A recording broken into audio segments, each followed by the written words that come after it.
Olá, boa tarde. O Rio de Janeiro embaixo d'água. Mais de um dia depois do temporal, moradores ainda estavam ilhados na região metropolitana. O número de mortes subiu para 12.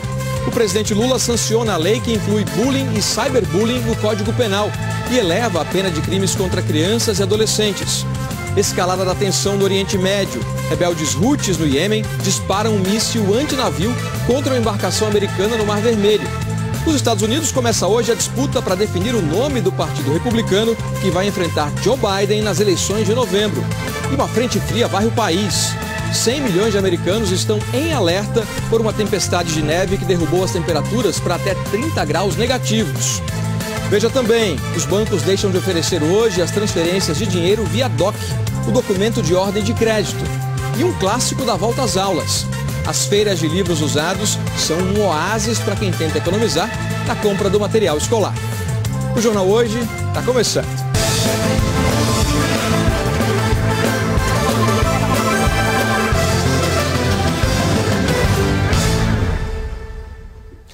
O Rio de Janeiro e municípios da região metropolitana começam a semana sofrendo as consequências do temporal que caiu entre a noite de sábado e a madrugada de domingo. Agora há pouco, o governo do estado informou que subiu para 12 o número de mortos. 24 horas depois do temporal, a chuva parou, mas a água não baixou. Em Caxias, na Baixada Fluminense, moradores ilhados não conseguem sair de casa. Contam com a solidariedade de vizinhos. Numa charrete, um homem foi de casa em casa tentando ajudar. Resgatou uma mulher doente com problemas de locomoção. Ela saiu carregada e depois cruzou o bairro até chegar a um ponto de apoio numa escola pública. Segundo a Prefeitura de Caxias, 150 pessoas estão desabrigadas ou desalojadas.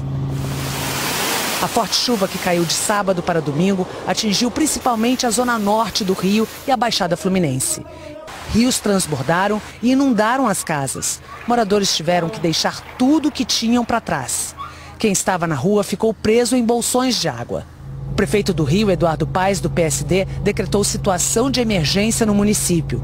Bairros inteiros ficaram debaixo d'água e lama. Foi subindo, foi subindo, foi subindo. Eu ainda tentei salvar alguma coisa, tirei as gavetas de baixo pensando que ela não ia subir tanto. Só que chegou um ponto que não deu mais para salvar nada. Essa altura de água nunca vi, 52 anos aqui. A casa da minha avó nos fundos foi tomada e eles passaram a madrugada inteira em cima do capô de um carro. Tanto a minha mãe, o meu padrasto como a minha avó. Porque não tinha nem mais como ficar dentro da casa. O Paulo perdeu a tia, Dona Terezinha, soterrada no Morro da Pedreira, em Costa Barros, na zona norte do Rio. O vizinho falou que ouviu um barulho dela gritando no meio da madrugada. Aí a gente foi cavar um lugar certo. Aí outros vizinhos se juntou até que a gente achou o corpo dela de manhã. Só que já era tarde demais. Belfor Roxo, na Baixada Fluminense, também está em situação de emergência, com mais de 100 pessoas desalojadas. Segundo os bombeiros, André Cardoso de Aguiar, de 52 anos, morreu afogado. Elaine Cristina de Souza Gomes estava com o marido quando o carro foi arrastado pela correnteza. Ele se agarrou a uma árvore para não ser levado pela água.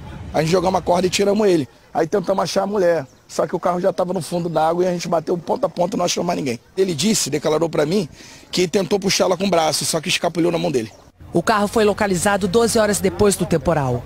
De manhã, os bombeiros continuaram as buscas por Elaine.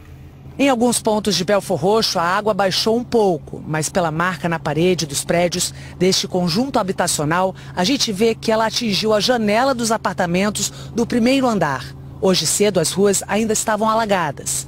6 pontos de apoio em escolas do município abrigam famílias que não conseguem voltar para as suas casas por causa do temporal. Uma ONG está fazendo 300 refeições e kits de limpeza para distribuir para as vítimas da chuva. A gente não conseguiu atender todo mundo. Situação muito dramática aqui, muito caótica. Aqui os voluntários estão buscando apoio, recebendo doações. O que está mais faltando aqui são colchões, porque muita gente ficou sem ter onde dormir. E alguns que estão na ONG trabalhando todos os dias para ajudar famílias também perderam tudo na enchente.